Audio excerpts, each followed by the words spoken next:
Welcome back. We're talking with animal trainer Kim Sykes of Canine Manners and More to talk about some behavior problems or issues you may have been struggling with your dog. Kim, welcome back. Good to see you. Good to Griffin see you. Is here as well. Yes.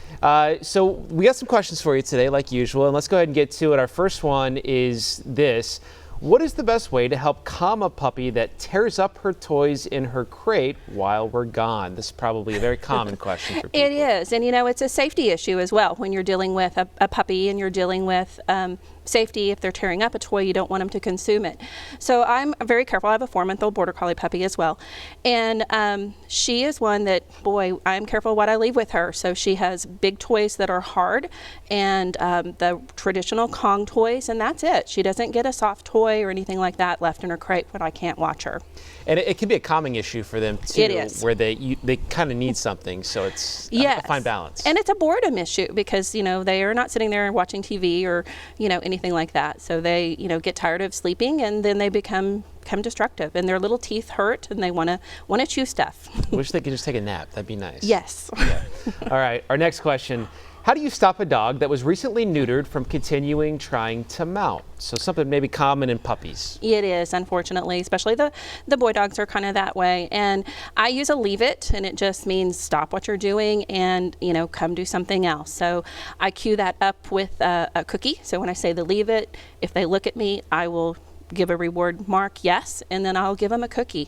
And they just pretty soon learn that that behavior is not going to get rewarded. Doing an alternative behavior will. Is this something they grow out of?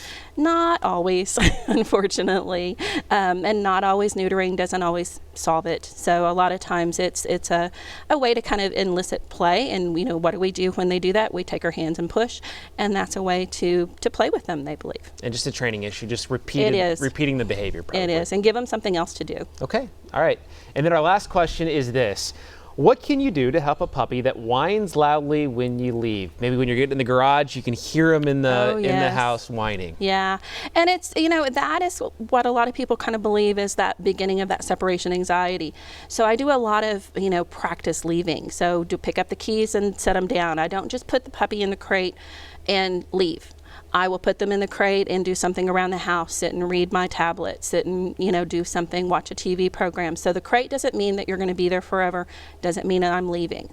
And calm returns. So when I come back in, I'm not just rushing up to them and praising them and petting them. It's, you stay in your crate just a few minutes longer. Let me kind of put my stuff down, settle down, and then we'll come let you out and go outside. Okay. Kim, great advice. Thank you so much. Thank you. All right.